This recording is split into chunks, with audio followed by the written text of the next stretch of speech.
সুপ্রিয় শিক্ষার্থী ও সম্মানিত অভিভাবকবৃন্দ, অনলাইন স্কুল মৌলভীবাজারের পক্ষ থেকে সকলকে স্বাগত জানাচ্ছি। আমি সুব্রত বিশ্বাস, সহকারী শিক্ষক, ওয়াইসিটি উচ্চ বিদ্যালয়, ঘোড়াইয়াশাগর, মৌলভীবাজার। তো শিক্ষার্থী বন্ধুরা, সবাই কেমন আছো? আশা করি ভালো আছো, আমিও ভালো আছি। আর এই ভালো থাকাকে আরো ভালো করার জন্য আজ তোমাদের সামনে অষ্টম শ্রেণীর বিজ্ঞান বিষয় নিয়ে হাজির হয়েছি। তো শিক্ষার্থী বন্ধুরা, সবাই খাতা কলম নিয়ে বসে পড়ো। প্রথম হচ্ছে পরিচয়। প্রথমে আমার পরিচয়।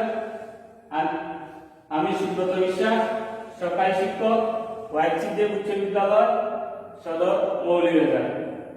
শ্রেণী অষ্টম, বিষয় বিজ্ঞান, অধ্যায় প্রথম। তো শিক্ষার্থী বন্ধুরা, স্লাইডের দিকে লক্ষ্য করো। আমরা স্লাইডে কি দেখতে পাচ্ছি? আমরা স্লাইডে দেখতে পাচ্ছি গ্রুপ হয়ে মধ্যে 3টি প্রাণী দেওয়া আছে এবং গ্রুপ হয়ে আরো 3টি প্রাণী দেওয়া আছে। এখন তোমাদের সামনে একটি প্রশ্ন হচ্ছে, এই প্রাণীগুলো কোন কোন পরিবেশে বাস করে? দ্বিতীয় প্রশ্নটি হচ্ছে, গ্রুপ ক ও গ্রুপ খ এর মধ্যে প্রধান পার্থক্য কি?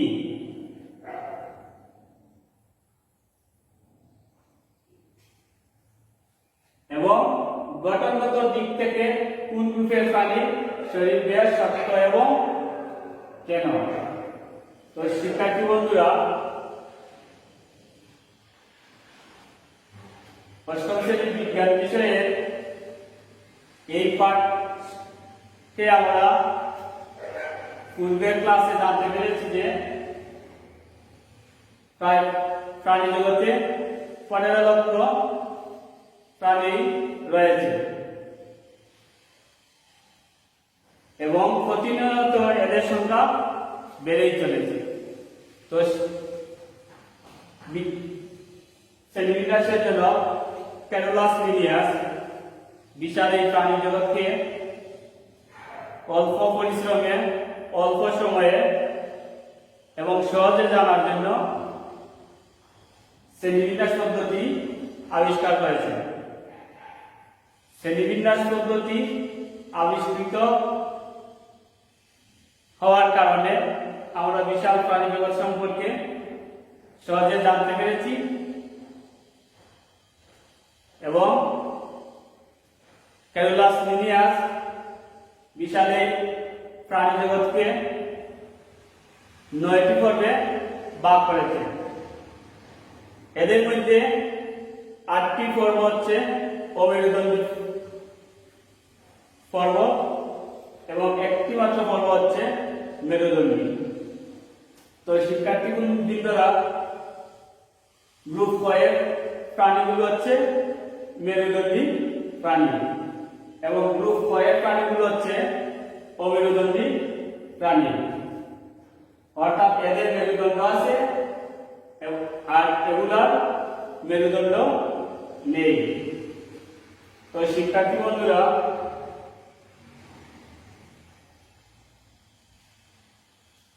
এখন তোমরা বলো তো দেখি আজকের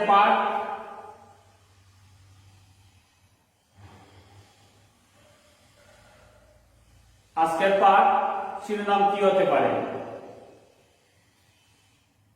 ঠিক আছে শিক্ষার্থী বন্ধুরা, তোমাদের উত্তর সঠিক হয়েছে। আজকের পাঠ হচ্ছে আমাদের করোনাটা পর্ব। পৃথিবীতে অসংখ্য বিচিত্র নানা রকম ছোট বড় প্রাণী রয়েছে। এদের মধ্যে রয়েছে নানা রকম মিল ও অমিল। বিশাল এই প্রাণী জগতে রয়েছে আণবিক প্রাণী অ্যামিবা থেকে শুরু করে বিশাল আকারের কৃমি।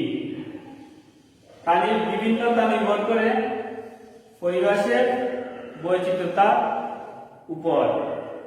ভিন্ন ভিন্ন পরিবেশে ও বাসস্থানে প্রাণী বৈচিত্র্য ভিন্ন রকম হয়। তো শিক্ষার্থী বন্ধুরা, বিশাল এই প্রাণী জগৎ সম্পর্কে জানা খুব কষ্টসাধ্য। তাই ক্যারোলাস লিনিয়াস একটি পদ্ধতি আবিষ্কার করেছেন, আর সেটি হচ্ছে শ্রেণীবিন্যাস পদ্ধতি।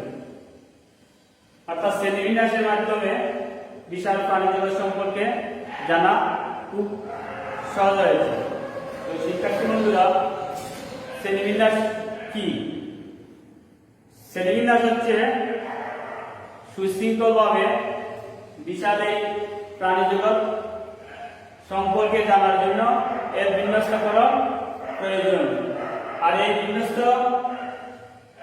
করার নামই হচ্ছে শ্রেণীবিন্যাস। জীববিজ্ঞানের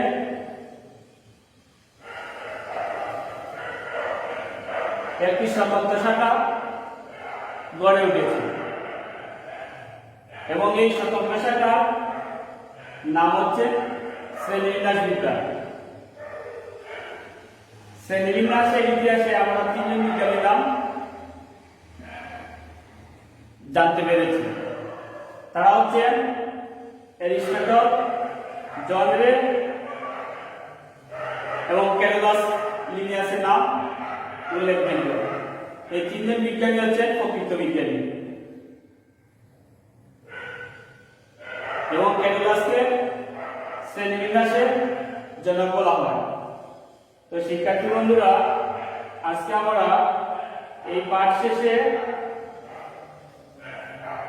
কয়টা পর্বের প্রাণীদের স্বভাব ও বাসস্থান বর্ণনা করতে পারবো। 2, কয়টা পর্বের প্রাণীদের সাধারণ বৈশিষ্ট্য বর্ণনা করতে পারবো। 3, কয়টা পর্বের উপপর্বগুলো শনাক্ত করতে পারবো। 4, মেরুদণ্ডী প্রাণীদের শ্রেণীবিন্যাস বর্ণনা করতে পারবো। তো শিক্ষার্থী বন্ধুরা, আমরা আজকের এই পাঠ শেষে এই 4টি শৃঙ্খল সম্পর্কে জানতে পারবো। তো শিক্ষার্থী বন্ধুরা, তোমরা স্লাইডের দিকে লক্ষ্য করো। স্লাইডে আমরা কি দেখতে পাচ্ছি?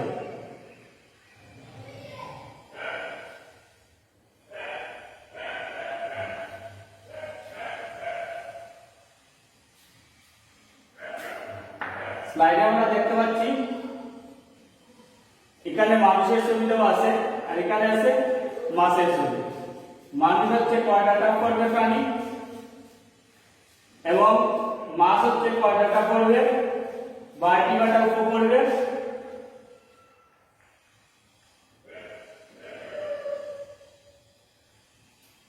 অস্ট্রিকটিক শ্রেণীর প্রাণী।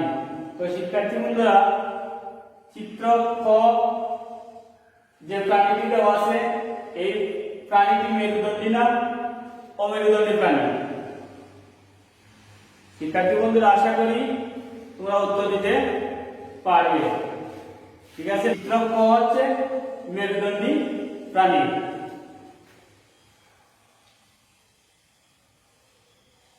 চিত্র ক মেরুদণ্ডী না অমেরুদণ্ডী প্রাণী? তো শিক্ষার্থী বন্ধুরা, চিত্র ক হচ্ছে মেরুদণ্ডী প্রাণী।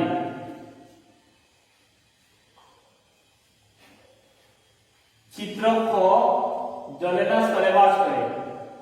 যেহেতু মানুষ, সেই হিসাবে আমরা সাধারণত স্থলে বসবাস করি। তো চিত্রের ক প্রাণীটি স্থলে বসবাস করে।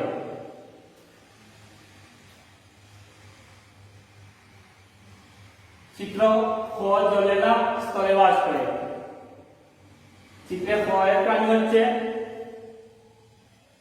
মাছ। আমরা জানি মাছ পানিতে বাস করে এবং পানিতে ডিম পাড়ার মাধ্যমে সে তার বংশবৃদ্ধি করে। তো চিত্র খ জলে বাস করে। শিক্ষার্থী বন্ধুরা, আবারও স্লাইডের দিকে লক্ষ্য করো। আমরা স্লাইডে কি দেখতে পাচ্ছি? চিত্রে দুটি প্রাণী দেওয়া আছে। প্রথম প্রাণীটি হচ্ছে কাঠবিড়ালি এবং দ্বিতীয় প্রাণীটি হচ্ছে উট। কাঠবিড়ালি সাধারণত গাছে বাস করে এবং উট মরুভূমিতে বাস করে। এখন তোমাদের সামনে প্রশ্ন হচ্ছে চিত্রফ মেরুদণ্ডী না অমেরুদণ্ডী প্রাণী। তাহলে চিত্রফ এর প্রাণীটি হচ্ছে মেরুদণ্ডী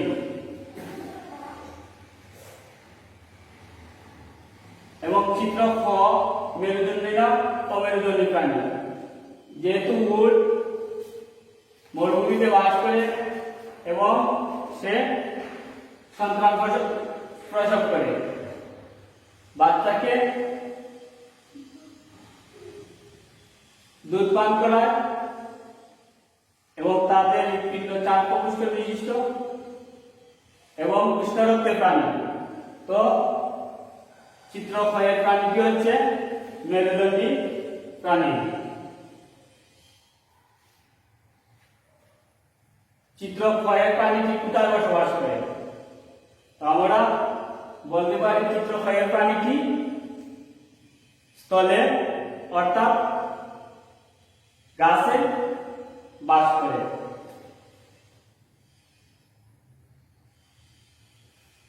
চিত্রক্ষ কোথায় বসবাস করে?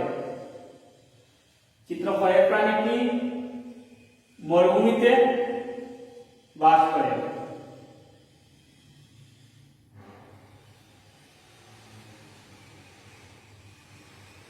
তো শিক্ষার্থী বন্ধুরা, এভাবে মেরুদণ্ডী প্রাণীরা পৃথিবীর সকল পরিবেশে বসবাস করে, যেমন স্থলচর, জলচর, বৃক্ষবাসী, মরুবাসী, মেরুবাসী, গুহাবাসী ও খাসর। তো শিক্ষার্থী বন্ধুরা, আমরা জানতে পারলাম করডাটা পর্বের বিভিন্ন প্রাণীরা বিভিন্ন পরিবেশে বাস করে, যেমন স্থলচর অর্থাৎ ডাঙায় যারা বাস করে তারা হচ্ছে স্থলচর প্রাণী।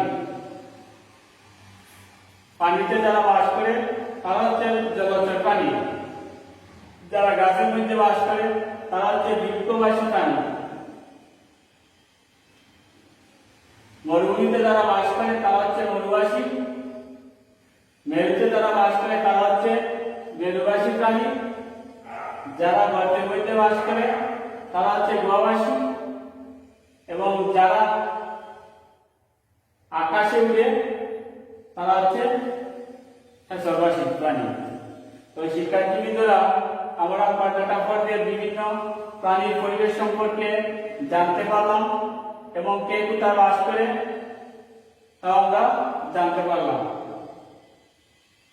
তো শিক্ষার্থী বন্ধুরা, করডাটা পর্বকে সাধারণত 3টি উপপর্বে ভাগ করা হয়েছে।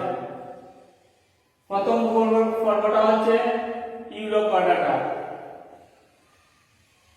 আমরা স্লাইডে দুটি ছবি দেখতে পাচ্ছি। এই দুটি ছবি হচ্ছে ইউরোকর্ডাটা পর্ব উপপর্বভুক্ত প্রাণী। আমরা এদের কয়েকটি বৈশিষ্ট্য সম্পর্কে জানব।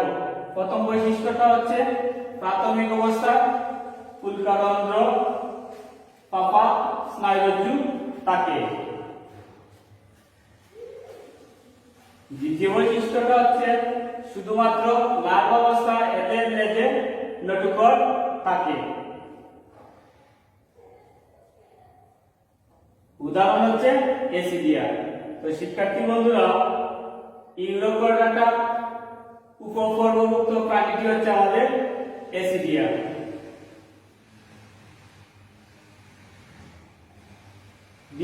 দ্বিতীয় উপপর্বটা হচ্ছে সেফালোকর্ডাটা। আমরা সেফালোকর্ডাটা উপপর্বে কয়েকটি বৈশিষ্ট্য সম্পর্কে এখন জানবো। প্রথম বৈশিষ্ট্যটা হচ্ছে সারা জীবনই এদের দেহে নটুকর্ডের উপস্থিতি লক্ষ্য করা যায়। দ্বিতীয় বৈশিষ্ট্যটা হচ্ছে দেখতে ঠিক মাছের মতো। এই পর্বের অন্তর্ভুক্ত প্রাণী হচ্ছে ব্রাঙ্কিওস্টোমা। তো আমরা সেফালোপয়ডাটা প্রাণী সম্পর্কে জানতে পারলাম এবং ওই প্রাণীর অন্তর্ভুক্ত প্রাণীর বৈশিষ্ট্য জানতে পারলাম। তো শিক্ষার্থী বৃন্দ, তোমরা স্লাইডের দিকে লক্ষ্য করো। আমরা স্লাইডে দেখতে পাচ্ছি উপবর্গ বা একটি ডাটা, যেমন তিনটি প্রাণী দেওয়া আছে এখানে। প্রথম প্রাণীটি হচ্ছে বাঘ, দ্বিতীয় প্রাণীটি হচ্ছে ব্যাঙ এবং তৃতীয় প্রাণীটি হচ্ছে কুমির। এই উপবর্গের প্রাণীরাই মেরুদণ্ডী প্রাণী হিসেবে পরিচিত। তো শিক্ষার্থী বৃন্দরা, কোন উপবর্গের প্রাণীরা মেরুদণ্ডী প্রাণী হিসেবে পরিচিত?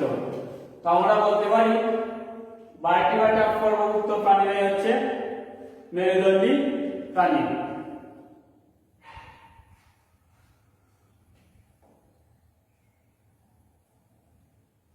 শিক্ষার্থী বন্ধুরা, স্লাইডের দিকে লক্ষ্য করো এবং প্রাণীগুলো সম্পর্কে আমি তোমাদের কয়েকটি প্রশ্ন করব, আশা করি উত্তর দিতে পারবে। প্রথম যে প্রশ্নটা হচ্ছে সেটা হচ্ছে প্রাণীগুলো মেরুদণ্ডী না অমেরুদণ্ডী প্রাণী? ঠিক আছে, তোমাদের উত্তর সঠিক হয়েছে। এখানে যতগুলো প্রাণী দেখা যাচ্ছে সেগুলো হচ্ছে মেরুদণ্ডী প্রাণী। প্রাণীগুলোর দেহের গঠন কি? একই রকম।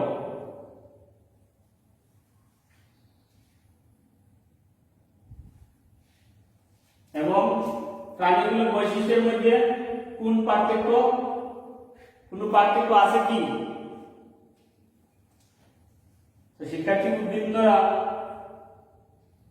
প্রাণীগুলোর বৈশিষ্ট্যের মধ্যে কোন পার্থক্য আছে কি?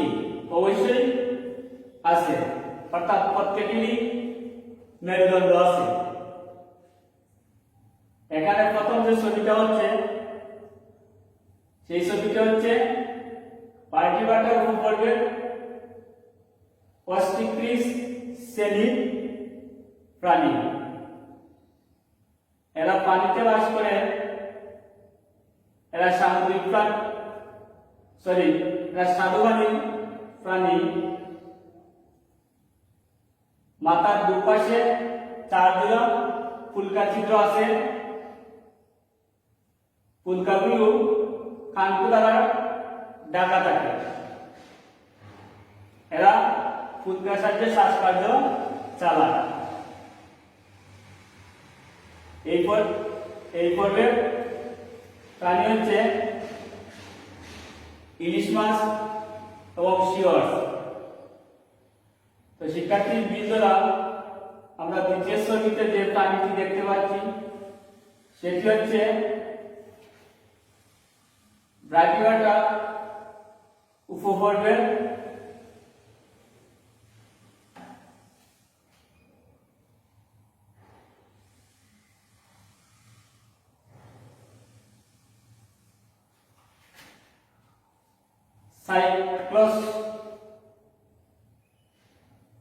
সাইক্লোস্টোমাটা পর্বের প্রাণী। এই পর্বের প্রাণীরা সাধারণত সামুদ্রিক হয়।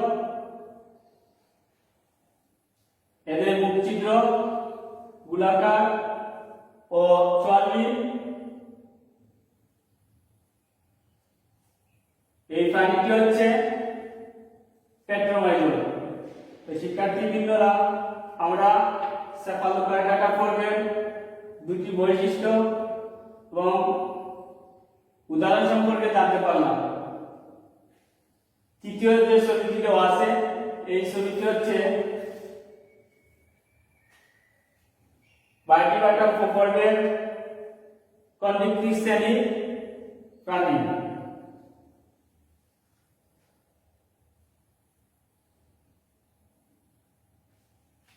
এই প্রাণীটি সাধারণত সমুদ্রে বাস করে।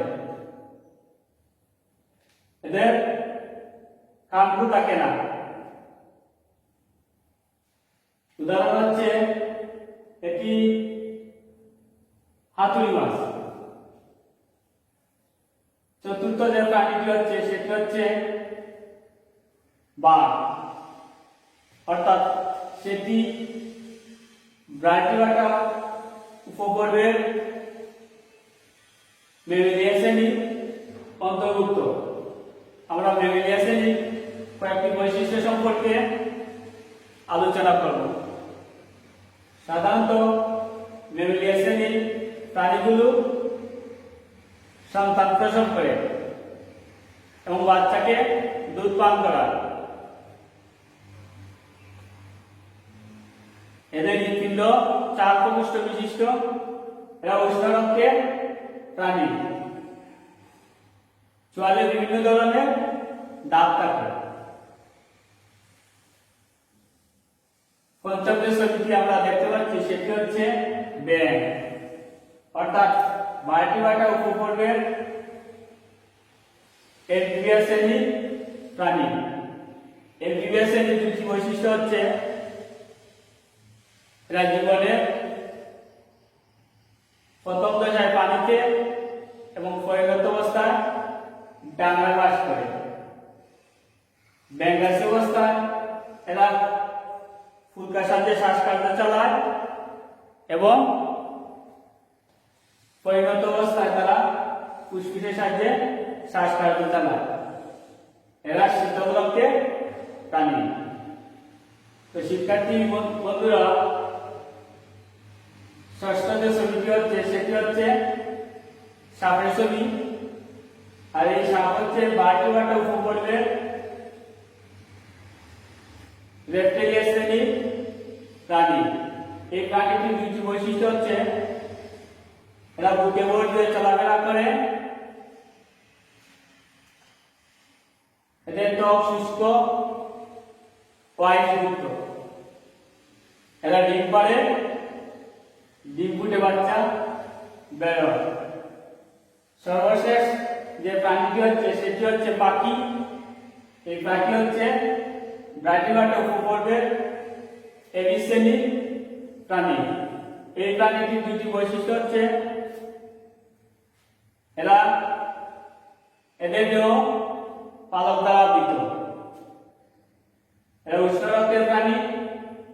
ফুসফুসের সাথে বায়ুতলি থাকায় এরা আকাশে উড়তে পারে।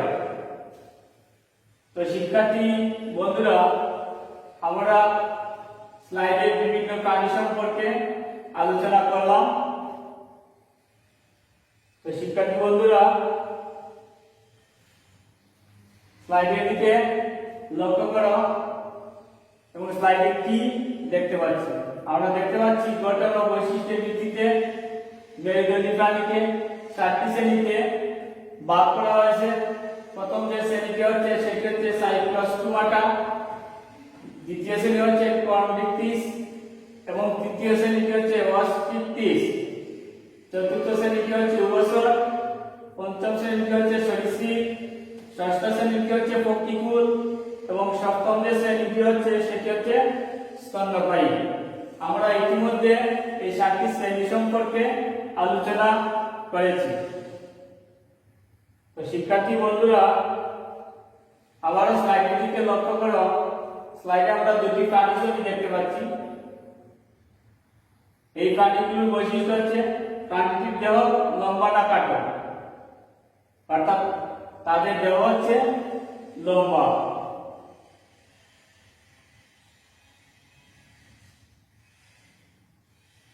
অর্থাৎ তাদের দেহ হচ্ছে কি, আমরা দেখতে পেয়েছি যে তাদের দেহটা লম্বা। প্রাণীটির যে আয়ুষ যুগ্মপাখনা আছে কি, অর্থাৎ প্রাণীটির দেহে আয়ুষ যুগ্মপাখনা অনুপস্থিত।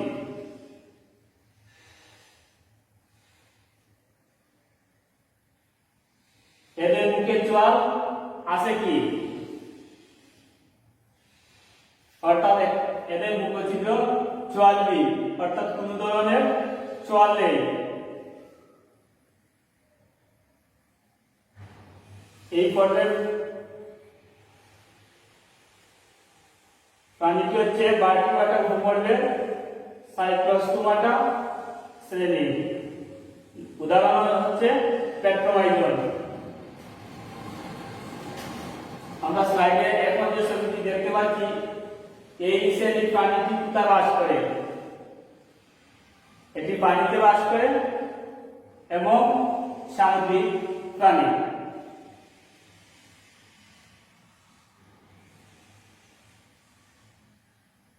এদের দেহের শক্ত না নরম,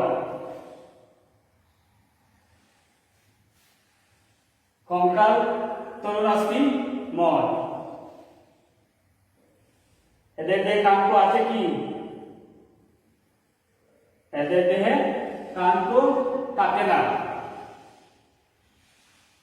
এই প্রাণীটি হচ্ছে ভার্টিব্রাটা উপপর্বের কন্ডিক্টরি শ্রেণীর প্রাণী,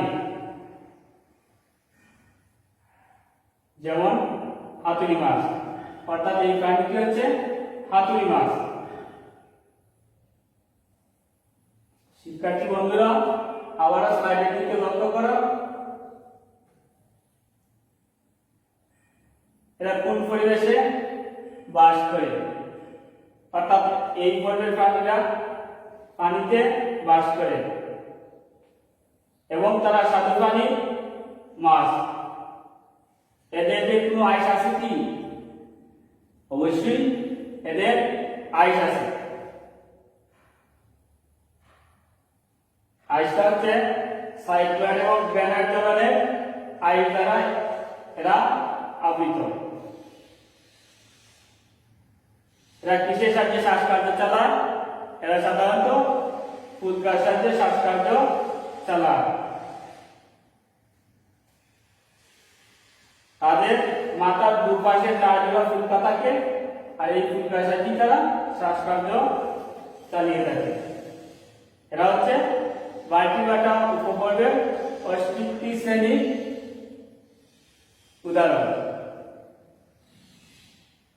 উদাহরণ হচ্ছে এরা ইলিশ মাছ। শিক্ষার্থী বন্ধুরা, স্লাইডের দিকে আবার লক্ষ্য করো। আমরা স্লাইডে একটি প্রাণী দেখতে পাচ্ছি। তোমাদের সামনে প্রশ্ন হচ্ছে, এদের যে একটি আইস আছে, অর্থাৎ এরা আইসক্রিম। এদের ত্বক নরম বা না শুষ্ক? এদের দেহত্বক হচ্ছে নরম, ত্বকটা শুষ্ক না ভেজা? ত্বকটা হচ্ছে শুষ্ক। গ্রন্থিযুক্ত না গ্রন্থিবিহীন? এরা গ্রন্থিযুক্ত।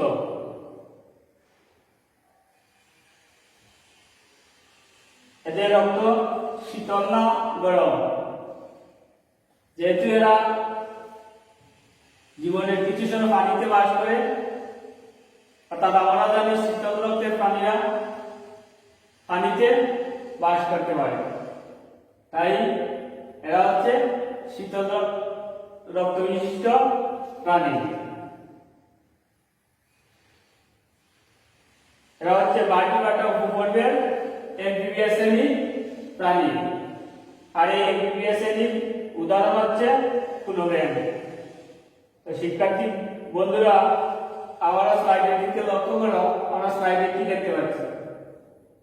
আমরা একটি প্রাণী ছবি দেখতে পাচ্ছি। আর প্রশ্ন হচ্ছে, ওই প্রাণীটি কিভাবে চলাচল করে? এরা সাধারণত বুকে ভর দিয়ে চলাফেরা করে। এদের ত্বক দেখতে কেমন? এদের ত্বক হচ্ছে শুষ্ক ও আইসযুক্ত। এদের পায়ে কয়েকটি নখযুক্ত আঙ্গুল আছে? এদের পায়ে 5টি নখযুক্ত আঙ্গুল আছে। এরা হচ্ছে ভার্টিব্রাটা উপপর্বের সরীসৃপ শ্রেণীর প্রাণী। উদাহরণ হচ্ছে কুমির ও সাপ। তো শিক্ষার্থী বন্ধুরা, তোমরা আবার স্লাইডের দিকে লক্ষ্য করো। আমরা স্লাইডে কি দেখতে পাচ্ছি? আমরা স্লাইডে যে প্রাণীটি দেখতে পাচ্ছি এই প্রাণীটির দেহ কি দ্বারা আবৃত? দেহ হচ্ছে পালক দ্বারা আবৃত। এদের কয়টি পা এবং কয়টি ডানা আছে? এদের দুইটি পা এবং দুইটি ডানা আছে এবং একটি চঞ্চু আছে। ফুসফুসের সাথে বায়ুতলি থাকায় এরা সহজে উঠতে পারে। এরা হচ্ছে ভার্টিব্রাটা উপবর্গের এবিস শ্রেণীর প্রাণী। উদাহরণ হচ্ছে কাক। তো শিক্ষার্থী বন্ধুরা, ছবিতে আমরা কি দেখতে পাচ্ছি? আমরা দুইটি প্রাণীর ছবি দেখতে পাচ্ছি। এখন প্রশ্ন হচ্ছে এদের দেহ কি দ্বারা আবৃত? অর্থাৎ এদের দেহটা হচ্ছে লোমে আবৃত। এরা কিভাবে বংশ বিস্তার করে?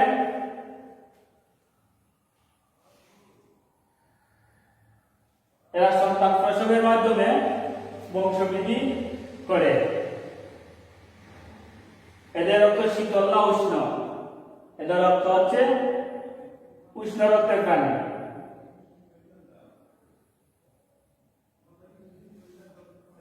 এই বর্গের প্রাণীগুলো হচ্ছে ভার্টিব্রাটা উপবর্গের ম্যামেলিয়া শ্রেণীর প্রাণী। উদাহরণ হচ্ছে বাঘ এবং হাতি। তো শিক্ষার্থী বন্ধুরা, তোমাদের একটি কাজ আছে, আর সেই কাজটি হচ্ছে দলগত কাজ। তোমরা খাতায় কাজটি লিখে নাও। প্রথম যে প্রাণীটি হচ্ছে সেটি হচ্ছে এবিস শ্রেণীর প্রাণী, দ্বিতীয়টি হচ্ছে ম্যামেলিয়া শ্রেণীর প্রাণী, তৃতীয়টি হচ্ছে কন্টিনিউয়াস শ্রেণীর প্রাণী, চতুর্থটি হচ্ছে অ্যাক্টিভিয়াস শ্রেণীর প্রাণী, পঞ্চমটি হচ্ছে ম্যামেলিয়া শ্রেণীর প্রাণী এবং সর্বশেষ যে ছবিটি আমরা দেখতে পাচ্ছি সেটি হচ্ছে অস্টিক শ্রেণীর প্রাণী। এবং তোমাদের কাজ হচ্ছে বৈশিষ্ট্য উল্লেখপূর্বক প্রাণীগুলোকে শ্রেণীভুক্ত করো। তো শিক্ষার্থী বন্ধুরা, তোমরা কাজটি খাতায় লিখে নাও এবং যথাসময়ে কাজটি করে দেওয়ার চেষ্টা করো। তো শিক্ষার্থী বন্ধুরা, আশা করি কাজটি খাতায় লেখা হয়েছে এবং কাজটি করার যথাযথ চেষ্টা করো।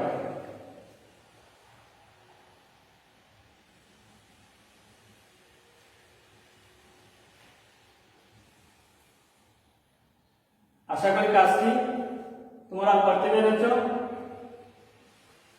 আজকের এই পাঠ থেকে আমরা কি কি শিখলাম সেটা যাচাইয়ের জন্য আমি তোমাদের কয়েকটি প্রশ্ন করব। আর এই প্রশ্নগুলো হচ্ছে, প্রথম যে প্রশ্নটা হচ্ছে সেটি হচ্ছে ইউরোপাটাকার দুইটি বৈশিষ্ট্য উল্লেখ করো। তো শিক্ষার্থী বন্ধুরা, যে বা যারা বৈশিষ্ট্য উল্লেখ করতে পারবে দাঁড়িয়ে উত্তর দিবে। ধন্যবাদ বন্ধুরা, তোমাদের উত্তর সঠিক হয়েছে। চিত্রের প্রাণীটির দুইটি বৈশিষ্ট্য বলো। দ্বিতীয় প্রশ্নটা হচ্ছে, একটা ছবি দেওয়া আছে এবং এই ছবিতে যে প্রাণী দেওয়া আছে ওই প্রাণীটির দুটি বৈশিষ্ট্য। শিক্ষার্থী বন্ধুরা, তোমরা যে দুজন দাঁড়িয়ে উত্তর দিতে পারবে। ধন্যবাদ বন্ধুরা, উত্তর সঠিক হয়েছে। এবং তৃতীয় প্রশ্নটি হচ্ছে, এই ছবিতে একটি প্রাণী দেওয়া আছে। প্রশ্নটি হচ্ছে, চিত্রের প্রাণীটির দুইটি বৈশিষ্ট্য উল্লেখ্য বসবাসের স্থানের নাম বলো। তো শিক্ষার্থী বন্ধুরা, যে কোনো জন দাঁড়িয়ে এই প্রশ্নটির উত্তর বলতে পারো। ঠিক আছে বন্ধু, তোমার উত্তর সঠিক হয়েছে। তোমাকে অসংখ্য ধন্যবাদ। তো শিক্ষার্থী বন্ধুরা, আজকের এই পাঠ শেষে আমরা দুটি নতুন শব্দ জানতে পেরেছি। একটা হচ্ছে বায়ুতলি, আরেকটা হচ্ছে নটিকল। অর্থাৎ ফুসফুসের সাথে যদি বায়ু তৈরি থাকে তাহলে আকাশে উড়া যায়। তৃতীয় প্রাণী শব্দটি হচ্ছে নটুকর। জীবনের কোনো না কোনো পর্যায়ে এই নটুকর থাকে, যেটাকে আমরা মেরুদণ্ড বলতে পারি। তো শিক্ষার্থী বন্ধুরা, স্লাইডের দিকে লক্ষ্য করো। তোমাদের বাড়ির কাজ হচ্ছে তোমার পরিবেশ থেকে কয়েকটি মেরুদণ্ডী প্রাণী সংগ্রহ করে বৈশিষ্ট্য সহ নাম